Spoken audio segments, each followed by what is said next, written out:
Hi everyone, my name is Kirsty and welcome— I forgot my intro. Hi guys, my name is Kirsty. Welcome back to Upside Down Books. Today we're going to be doing the video of the year that we've all been waiting for. That is my 2022 reading challenges. Non più tra I farfalloni amoroso, notte giorno di torno. So every year I will set and do set myself reading challenges, and if you've been here for more than a year then you're probably aware of that. I mean, most people in the reading world set themselves some ridiculous reading challenges, and I think I'm always really good at picking unrealistic ones, so I've got a huge amount of challenges to tackle next year. I love the challenge of a challenge, and we all know that, going by my track record for my TBR jar system, that I'm not very good at completing them, but I do put in the effort and I do try. I just don't seem to get it over the line every time. So on that note, we're not going to mention, foreshadow, or even speak about the sort of slow pace, shall we say, of my December reading challenge. We're just going to look brightly into the future and pretend that I'm going to be able to achieve everything that I'm laying down for myself in this moment. Now, before I get any further into this, I actually want to do a Q&A for you guys at some point next year, and I haven't decided the best way to gather questions, but I just wanted to plant the seed in your mind that if anyone has any questions about my reading life, my personal life within reason, then I'm wanting to do a Q&A and answer your questions. So you can leave some questions down below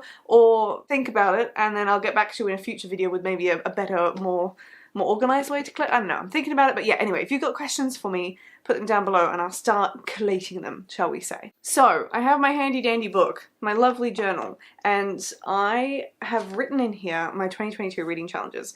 First of all, have been loving doing my bullet journaling in 2021, and perhaps if you're interested, I'll do a little bullet journal wrap up so you can see progress on different pages and the different ways I've been tracking things. It's been really, really fun, and I can't wait to do it again for next year. The main error that I made in 2021 was that I didn't think I would read anywhere near as many books as I did, and so next year I will be doing the same and I will be bullet journaling, but I will give myself 100 book capacity because I'm not going to read over 100 books, but I think that's a nice cushioning zone because it was so annoying to have to add things to the end and it was all out of order and it was disastrous. But yes, let me know in the comments below if you would also like to see that video where I talk about my bullet journal for my books. So yeah, I have a few different ways that I would like to tackle my reading in 2022. Next year, I will be working full-time, which means I will not have university to have peaks and troughs of motivation and busyness. I will be dealing with normal life, which arguably sometimes is just as busy.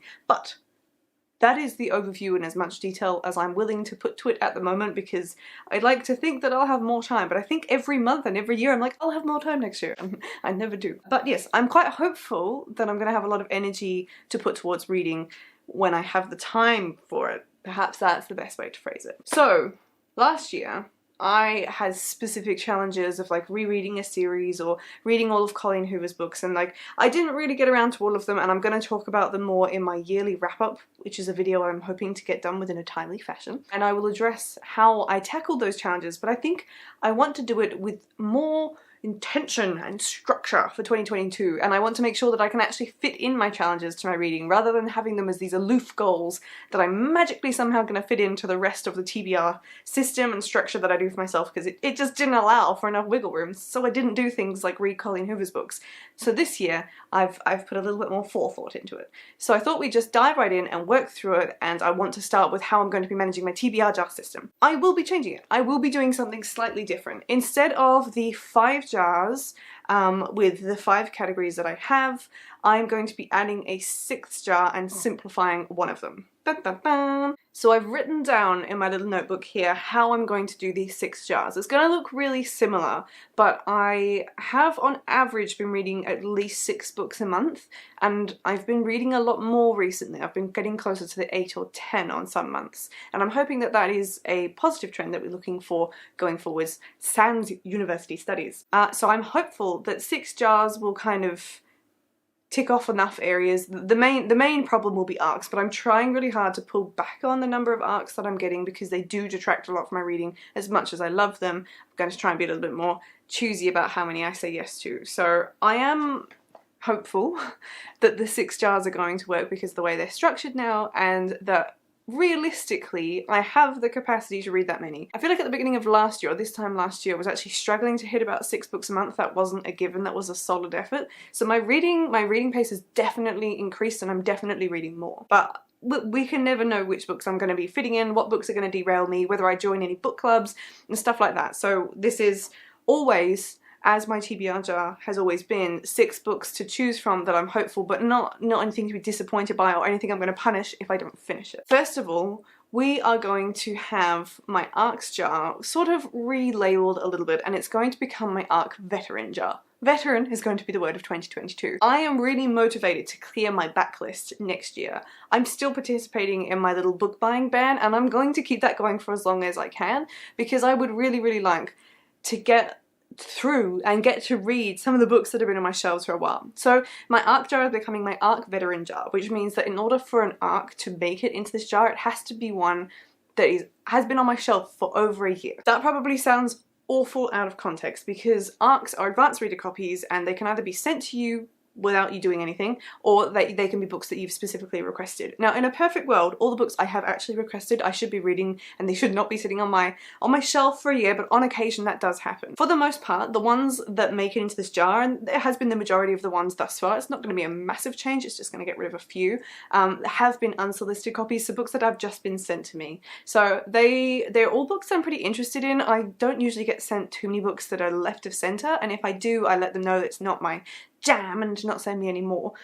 So there's still books that I really want to read, and there are some ARCs that have been on my TBR, my ARC TBR, for quite a few years now. So that's how my ARC TBR jar is going to work. It's going to be a veteran jar, and they have to be over a year old on my shelf. Next, my backlist jar is the one that's going to be changing, and instead of simply being everything that doesn't fit into all the other categories, it is going to become my TBR veterans jar, and I'm really excited about this. It's going to mean there's a few books that will not fit into any categories and that do not classify as TBR veterans and therefore are not in any jars, but I think so be it. Let's just see what the year brings and let's see how it goes, because in a way it's good motivation to get through my TBR and to then read these other books that don't fit into the categories. So in order to become a TBR veteran, a book needs to have been on my shelf for 3 years or more, and there are plenty of books that fit this category, and there's a lot of these books that I really want to read, but because I have so many books, I just keep not getting around to them.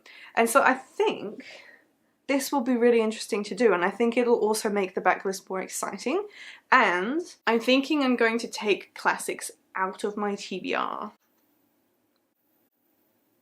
No, I'm not going to do that. That's too easy. So the idea of this one is obviously to get through this backlist, and will go hand in hand with other challenges of me trying to get through the books that have been on my shelves for a while. I'm really excited about doing this, and it's going to be a lot of fun trying to pick them out and set it up. It's going to be a lot of admin, shall we say, but I think it should be a good time. Then I will have my presents jar. That's not changing, so that will be all of my presents from May, which was my birthday month, and from Christmas 2021. All the books that I received this year will be going into my TBR jar next year, and everything that was in that presents TBR jar in this year will get moved into the void, because unless they fit into a diversity or a sequels or something else, they will not make it into a TBR jar, which actually kind of puts more pressure for me to get through my presents jar.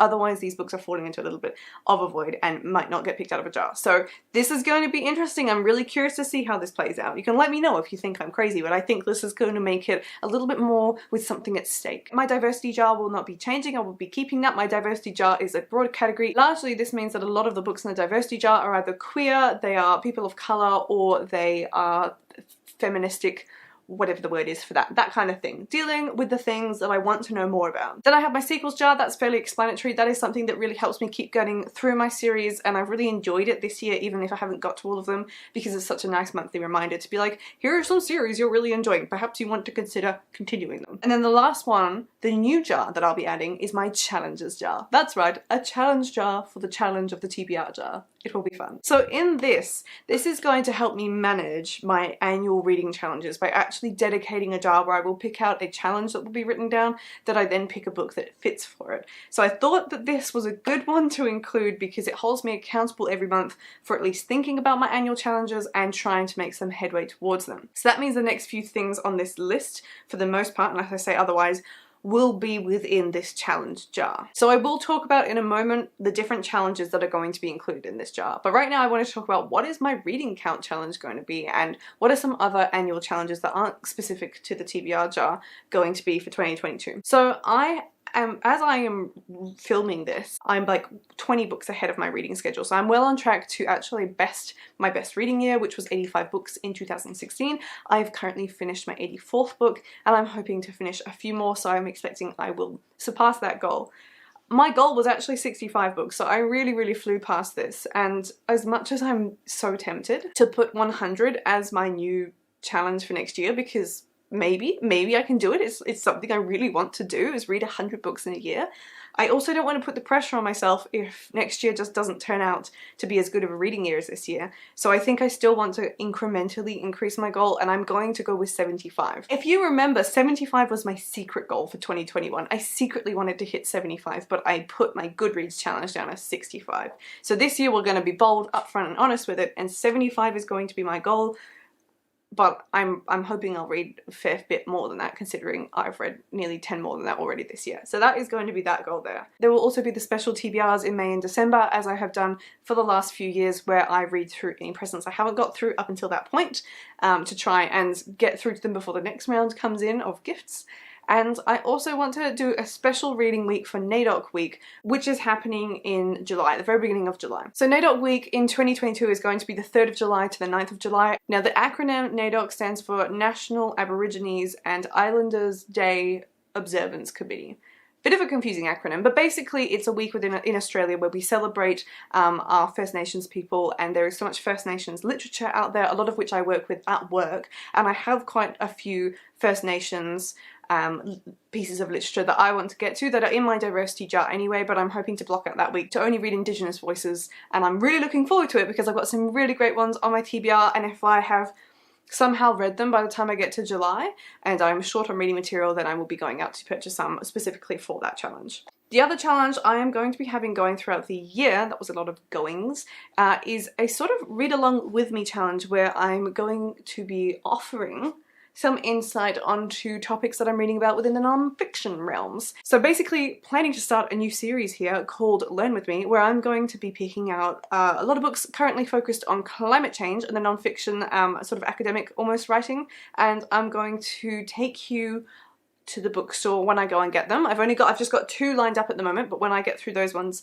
I'll take you on a little vlogging tour to choose out the next one, pick what I want to read, and then maybe do a little bit of a vlog and summarize my findings. I thought this might be interesting. It's something I want to do for you and share with you guys because I think it is fascinating. So currently, for example, I'm reading a book about climate change relating to the oceans and the way that we manage our seas, and I thought it would just be fun to sort of summarize what was in those books and maybe share an interest and get some other people interested in reading about it, because I think it is so important to use our love of reading to also educate ourselves and learn more about the things that affect us but we might not know much about. I'm really looking forward to doing that one, so I hope you guys are really excited about it as well. Let's take it back and let's have a look at the challenges that will be in my challenge jar for the TBR jar system. So the first one is going to be a classics challenge. So originally I was just going to arbitrarily apply this to the whole year, but I think I'm going to let this be determined by when I pick it out. I don't have more than 12 challenges for this jar, so they should get picked out repeatedly throughout the year. I am hoping that I actually read 5 classics next year, and I don't care what format they are. So when I pull out my classics challenge card, it is for me to then choose a classic to read that month and try and get through it. Currently I actually have quite a few lined up on audiobooks because I think it is the most accessible way for me to do it. It's less intimidating, it's a more engaging medium for me for classics, and so I think that's realistically the best way I'm going to tackle that, because part of me is like, why do I feel the pressure to read classics? And the other part of me is like, I would really like to read the books that have stood the test of time. So that is what that challenge is going to be fulfilling. The next one is going to be rereading favourites, and this is sort of a twofold challenge. There are 2 series in particular that I really want to reread, so they're going to have their own challenge themselves. And I'm going to talk about another challenge that will be put in here. It's not rereading, but it's progressing with a particular series. The overarching challenge will be to reread a favourite. So the idea of this particular challenge is that I love the idea of rereading, but I never ever do it. And that's purely because I never seem to make time for myself to have a bit of freedom with going back and revisiting stories I've already read, because my TBR is so overwhelming. So the idea is when I pull out this reread a favourite challenge, I could go and pick something like Grave Mercy is something I would love to revisit, and I will plan to start it on the 20th of the month. So this is a challenge that actually comes with a bit of timing, because to me I feel this one is quite important that I don't just leave them by the wayside, and they will be definitely left at the bottom of the priority pile if I have no structure to this. I actually want to encourage myself to say that no matter where I'm up to, when I hit the 20th of the month, when I pull this challenge, I stop and I start rereading the favourite. For the more specific side of things, there are 2 series. That's 4. There are 2 series that I want to reread, and that is the Throne of Glass series, which I haven't finished the last 2 books of, and I've started rereading so many times and not made enough progress through. And I know several of my friends, Sarah, are so frustrated with me that I haven't actually done this, but I'm gonna do it. I'm gonna find a way to build this in. It's going to happen. So hopefully I'll make progress. So I think I've reread up to Crown of Midnight. I'm not going to start again. I can still remember things well enough. I just got to the point where I was getting a bit muddled in the story and I needed to reread it in order to actually follow along with what's going on with Tower of Dawn and Kingdom of Ash. So the other series is the Tiger's Curse series. I've not finished the 5th and final installment that's recently come in. It's my favourite series, and I have reread Tiger's Curse a couple of times, but again, not really finding time for it, so that's going to be the other series. The final sort of tie-in to this will be a challenge to read another Ranger's Apprentice. This will be in my sequels jar, but I'm finding that my progress on this is way too slow, and I love this series, so it's going to be its own challenge. That if I pull it out in that month that I have to pick the next Ranger's Apprentice, I think I only have 3 left to go to finish the 13-book series, so I really want to actually make the effort to tick that one off. The next challenge that's going to be in my challenge TBR jar will be the Snyder challenge. So if you don't know, I have a great love of all things Maria V. Snyder, and recently I've just been reading so many of her things and have very kindly been sent many review copies, well, not many review copies, I have just been sent the review copies of her latest few series, which has been really exciting to actually keep up with it and read it when everyone's talking about it. So that's the Sentinels of the Galaxy series as well as the Archives of the Invisible Sword. But when it comes to Maria V. Snyder's backlist, I am severely lacking. To this day, I've still only read Poison Study and I've not continued that series. So I am going to have a challenge in here to read the books of hers I own, because I own quite a few of them thanks to my great love of everything she writes.